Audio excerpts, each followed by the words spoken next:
This is Ben McClintock and Enoch Moore of DefendingUtah.org, and we are back on K-Talk Radio, AM 630, K-Talk.com, with the Naked Truth segment of the Liberty Lineup, where we think right and wrong, not right and left. I am so privileged to be here today with Enoch Moore of Defending Utah. Welcome.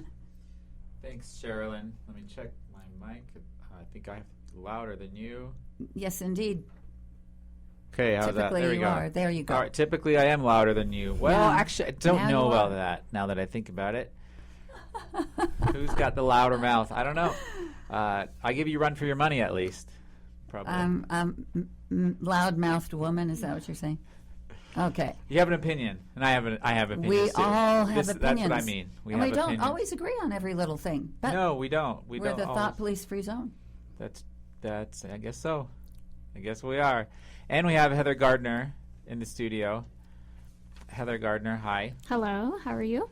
Good. I'm so bummed you didn't win your race because this state would be a freer state had that happened, had that 0.06% backroom deal fraud thing not happened by someone whose name started with T and last name started with W, maybe. Allegedly, Wait, I don't know. Are you talking about Todd Weiler? I was talking about a guy whose name started with T. I don't think I was calling anyone out. Mm-hmm. Well, I was. But that was possible. Well, yes, and Heather, that amounted to what, one vote? It was very close, right? It was. It ended up being 2 votes. Two votes. Yes, it was very close. So every vote counts. Right. If we had all Heather Gardners in this state, that would revolutionize this state.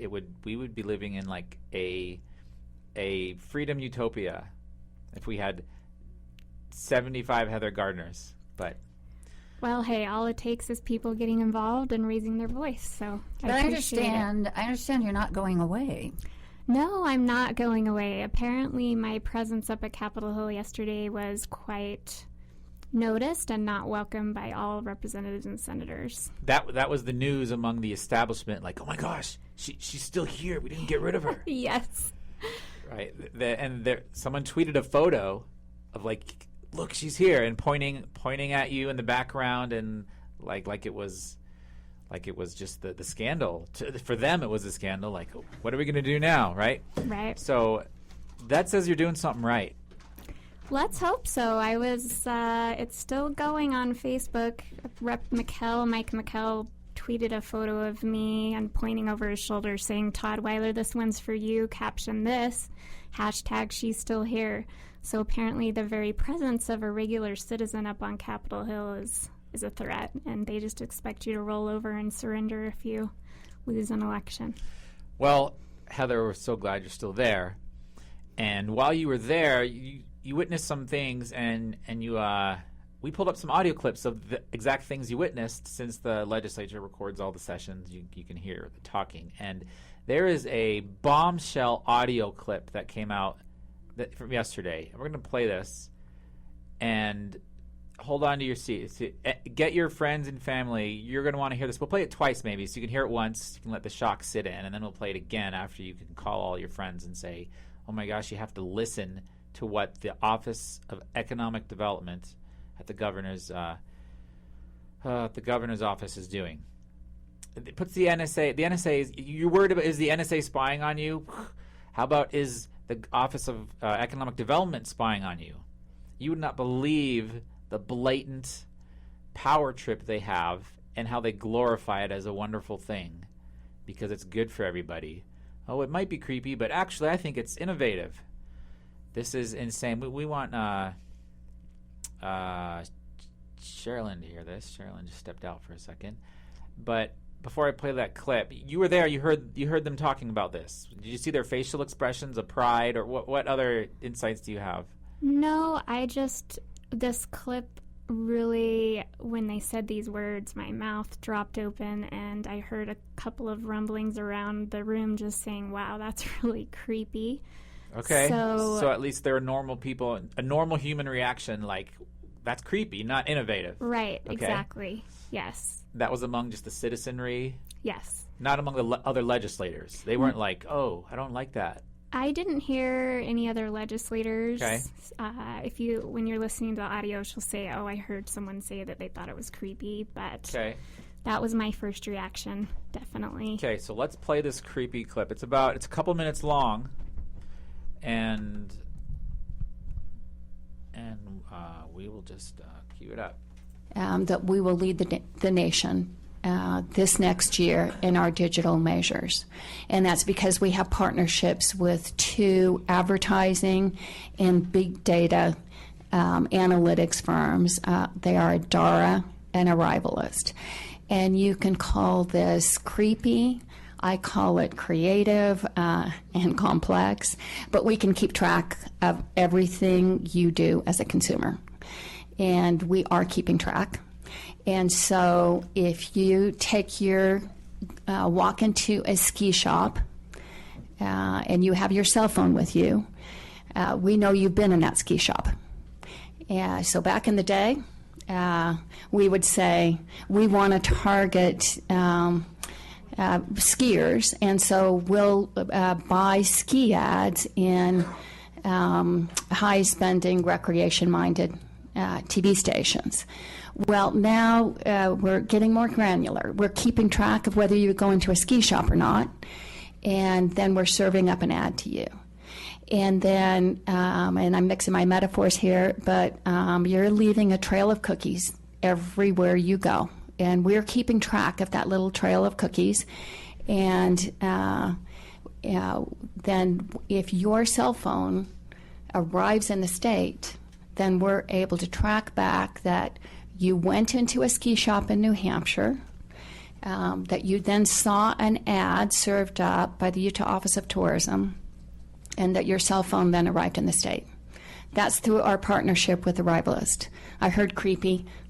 Yeah. Just spending your tax dollars as wisely as we can to keep track of everything you do and make sure that we are targeting the right consumers and getting them to come spend their money in Utah. More detail on that. Here's a list of all of our partners. Fortunately, everybody else is living in this same creepy world that we are, and you can see all the major partners that have signed on with Adara and Arrivalist to keep track of all their bookings, hotels, motels, flights, and so forth. We can keep track of a majority of both the hotels and the flights that come into Utah. Here's an example of a part of our ski campaign this year, where we can see the original market for cell phones that came into the state during our ski season advertising. We were able to measure through a sample pilot campaign this year. We spent about $196,000 throughout the year to be able to measure what our ROI was on every season. Okay, so we're just going to pause that right there. I think we get the point. They're justifying just tracking where you go because it's good for the economy. That's really what it comes down to, right? Marketing strategy, know where your target audience is, and then you know how to market to them. And that makes sense. They're using some standard marketing things. However, this is government. Precisely. And government has no right to track you for any reason without a warrant. That's the Fourth Amendment. So, yes, Verizon can track where your cell phone is because they're the cell phone company and they have a right to use that data all they want for their own purposes as long as they don't give it to anyone else without your permission. Of course, they find back ways to say, oh, you gave us permission. But if they were doing it right and actually honored your privacy, okay, a company can use all data related to you for their own purposes that they generate through their interactions. And they can subpoena that, and they have. Sure. But what we see here is a wholesale sellout so they're partnering with these big data companies that they mentioned, and they're just casually handing over the data. Right. And so they have all that data with no warrant. I mean, this is a incredible violation of your Fourth Amendment rights, and they're glorifying it and justifying it and normalizing it like it's okay. I mean, this was creepy NSA stuff and 1984 stuff not too long ago, but they're making it sound so nice and lovely, and certain companies are benefiting from this, so that there's cronyism, right? They're picking winners and losers a bit in the industry by deciding who gets to be the partner. So what really struck me is a statement where she said, "We can keep track of everything you do as a consumer, and we are keeping track." That statement right there, to me, was very just confident, very open and transparent to, this is what we're doing, we're proud of it, here's the data. And she made reference later that they give over some of that data to the Kim Gardner Institute, which... Right, Policy Institute. Right. So they're getting this from Google Analytics primarily, and those algorithms? You're the techie in the room. There are several ways they could be gathering it through several different providers. So, yes, every time we turn on Google on our phones, then that data is collected, and Google could share it with anyone. However, we generally think, okay, if I turn off Google on my phone, and I turn off my GPS, and I turn off these things, then I'm not going to be tracked. However, it doesn't necessarily mean they don't have back ways to do it. Right. So this Arrivalist, if you look at their website, it basically says that they can track your cell phone and triangulate different places that you've checked in, or a hotel, or a flight, or a store, and they're using the cell phone data to track your every move, basically. So I'm curious to know if the FBI, Secret Service, the security measures that are being foisted upon us at this upcoming convention next week, we've gone under amazingly weird background checks.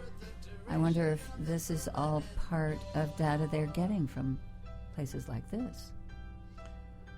Let's follow up with that comment after the break. That's a good idea. So this is Sherilyn Eager with Enoch Moore. This is the Naked Truth Day, and we're here with Heather Gardner. We'll be right back. Why do we sit down when all should be standing? And why do we back down at the critical moment, like running away from the waves of the ocean? We head for the hills with the high tide approaching, as sand slips away from the castle. When it's time to stand upright. Welcome back to the Liberty Lineup. This is the Naked Truth Day with Enoch Moore, and Ben McClintock is out of the studio today. We miss him. He'll be back next week. And also with Heather Gardner, former candidate for state senate, and the people that she ruffled feathers with that are progressives up there in the Senate are now under much consternation that she is still there and she hasn't gone away. Yes, it wasn't just Rep. McKell. Apparently, Senator Bramble wasn't very happy I was there either. Well, we're going to get to that in just a minute, and then you've got to get on your way. We appreciate your time. But, Enoch, we were talking about, before the break, the untimely depth of security measures that are being taken at this upcoming and so event in you're Cleveland. seeing just this lady at the Office of Economic Development, the kind of stuff she's digging into, then what is the FBI doing on me with my security measures going to the convention? Are they accessing organizations like this that are gathering every single bit of information on you? I'll tell you, they have tools that absolutely, they data mine everything that is publicly available. You can buy those tools if you have enough money. There are companies that will do that. They suck down feeds of data from everything. However, they get beyond even those public data feeds, which really that's enough to really tell you just about everything you need to know on so many things. But they'll get into the cell phone. They'll have warrantless access. That's what the Patriot Act was about. And those things where they don't need warrants. And you're an internet guy, and you know. Listen, this is an opportunity for you, our listeners, to weigh in on any thoughts that you have. Have we completely lost privacy in America? 801-254-5855. But Heather, Yes. so something else happened to you down there besides this creepy thing about they're watching us all the time. Right. So with Bramble, Senator Kurt Bramble. Senator Kurt Bramble confronted you. Yes. I went to an interim committee meeting about a bill that came before the session last legislature, and it was Kevin Stratton's bill about peeling back some of occupational professional licensure and sunsetting licenses that are not necessary or that need to be looked at. And they have a committee where they were just discussing what needs to be done with DOPL, if we feel like we're hitting the mark, are all of these licenses really necessary? I got up to make public comment, and Senator Bramble, pretty immediately after I began, started to drill me. And one of his comments was, look, we know you ran for office and you lost, and you don't have the opportunity to make your own legislation or introduce your own bill, so you're up here testifying about broad generalities. And so that happened in committee meeting, and then after the committee meeting, he came up to me when I was talking to two other people in the Capitol outside of the chamber, and we had a rather lengthy, probably 10 to 15-minute conversation about my campaign and the fact that he feels that... You and Senator Bramble. Right, Senator Bramble. So there was definitely some tension that I was on Capitol Hill, and that I had the audacity as we the people or as a citizen to show up and make public commentary. How dare you? Well, he Yes. is an arrogant man, there's no doubt. And before I had an association with him as an elected official, I knew him as a neighbor. And I will say that in his private business practice, he is also an arrogant man. And Did you invite him over for barbecue on 4th of July? He was not a neighbor? exactly, not exactly. But, I went to him for some services and, accounting services, and I had an appointment with him, right? And I was invited to come into his office for my turn, right? And I spent the next 20 minutes while he was on the phone with someone else. That was a very rude man. That was my first, professional acquaintance with him. On the Hill, it was not much different. I, too, showed up to testify in a hearing. It was the LGBT religious liberty, quote, compromise, right?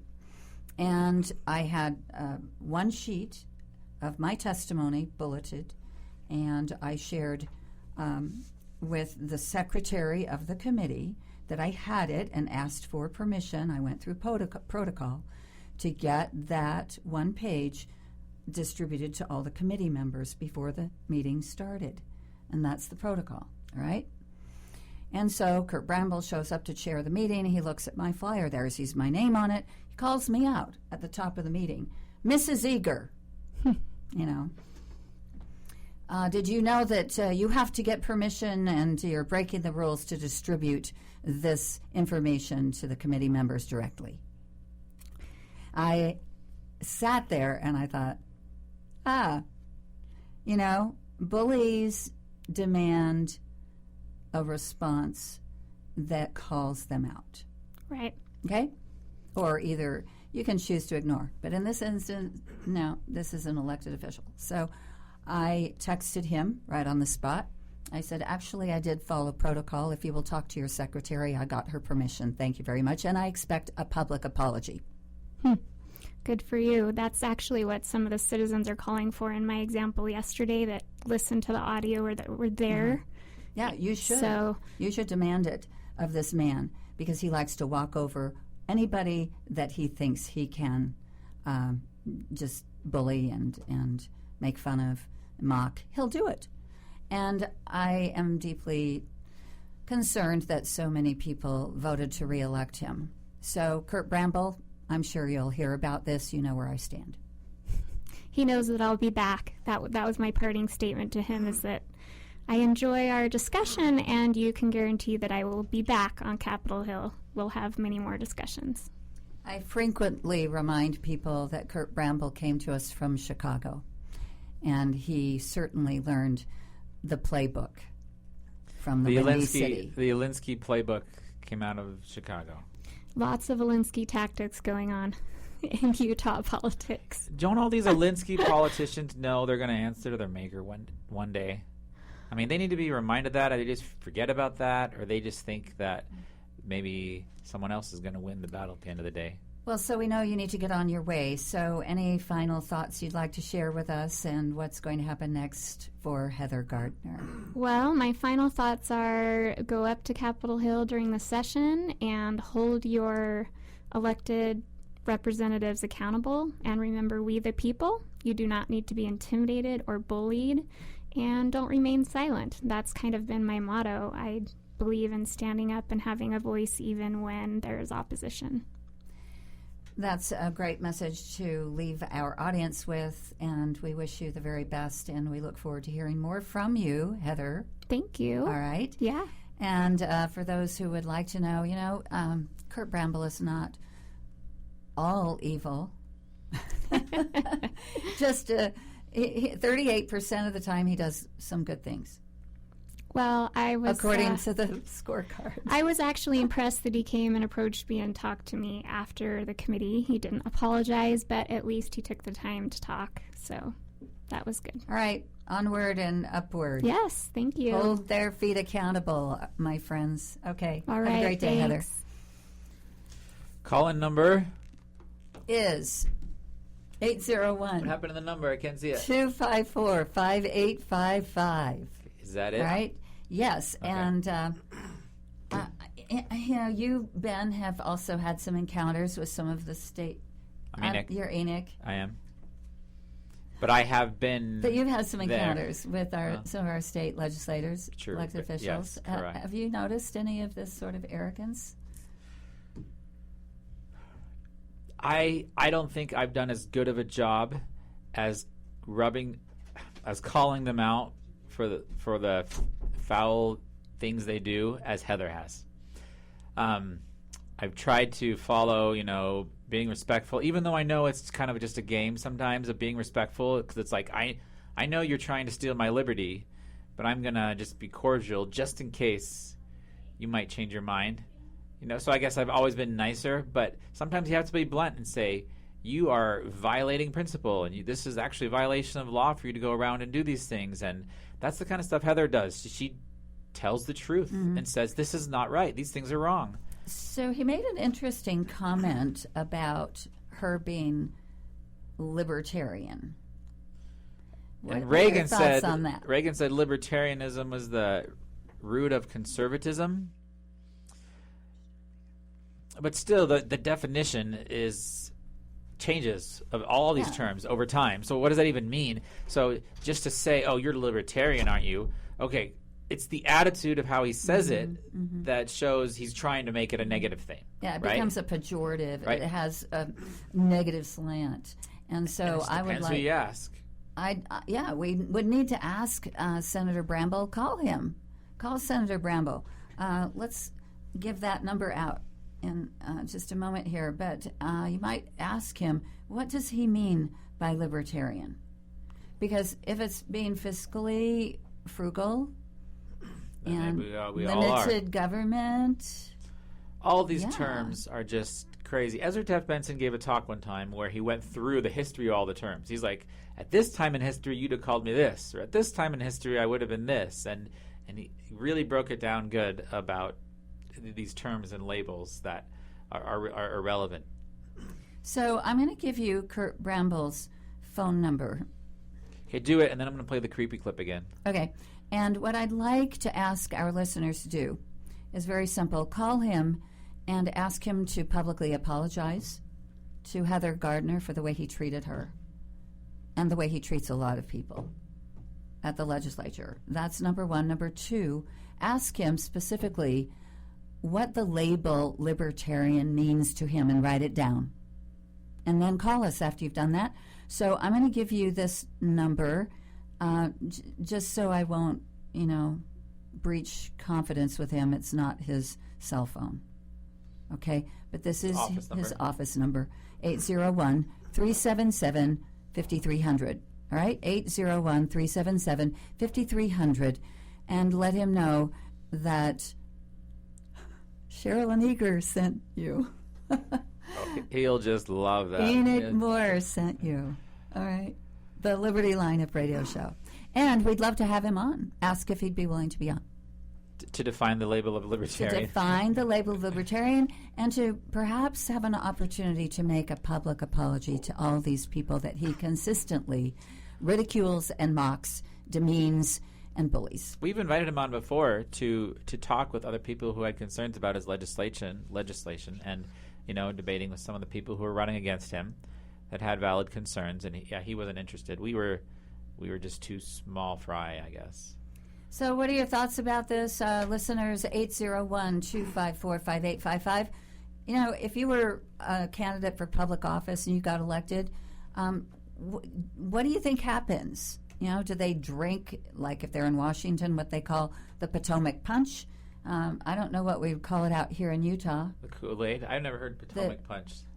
Maybe they consume too much green Jell-O. Who knows? Soylent Green? Soylent Green. I like that. Okay. And that's why they do creepy things like smile about how they're watching everybody and how wonderful it is. Can I play this again? So let's hear this, yeah. And that we will lead the nation this next year in our digital measures. And that's because we have partnerships with 2 advertising and big data analytics firms. They are Adara and Arrivalist. And you can call this creepy. I call it creative and complex, but we can keep track of everything you do as a consumer. And we are keeping track. And so if we can keep track, and we are keeping track. This was her testimony at our state legislature in the Economic Development Committee, correct? Right, yeah. And they all loved it, right? The audience said you had some creepies, right? But yeah, they seemed. That's what Heather was there was saying. Mm-hmm. None of the legislatures seemed to have a problem, and some of them commented like, "Wow, you're doing a great job," right? And because they're all about building business in Utah. Government, have you noticed, is business mostly about business relationships and building the economic base in the state, providing a favorable climate to attract people to come to the state. Per se, I don't have anything wrong with that, but government controlling it is what I find objectionable. There's nothing wrong with principles that could establish economic advantages, but there is something wrong with government favoring businesses and being in control of which businesses get wealthy by giving, large contracts so that honest companies can't compete, for one. But on top of that, that's cronyism, and that's fascism. Government. I was going to say it's not just cronyism. Together. That is the definition of a fascist economy. It is one step below communism. Communism is the government just controls every industry and business owns everything. And fascism, the government will do the same thing, control every business through heavy regulation and by giving the big fat free $100 million grants and loans and interest-free loans to who they pick. So it really is about, somebody in government, you want to get wealthy, you want to join the club, hey, sign the dotted line, join our elitist club, and now we'll give you free loans for your business. This is the game that is played not only in Congress with lobbyists and elected officials, but also in every state and at every level. Even in your mayor's office, you will find cronyism alive and well. Why does that happen, Enoch?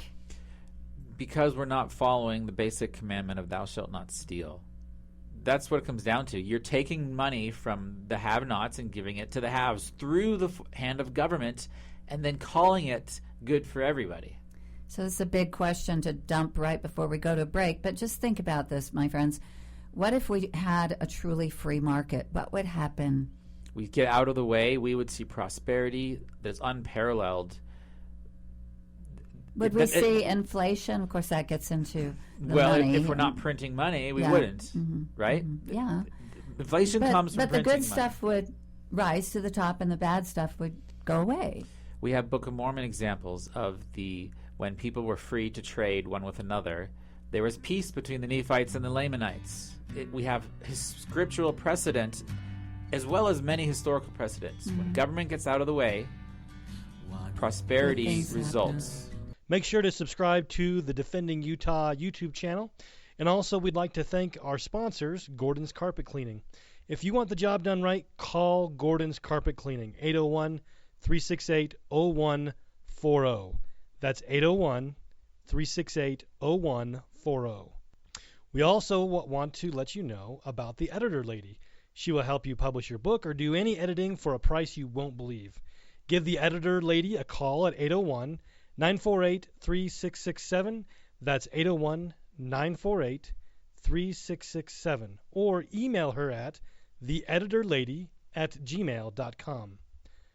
We all know that we need to get prepared for job loss, disasters, and just plain life. You need to go to emergencyseedbank.com.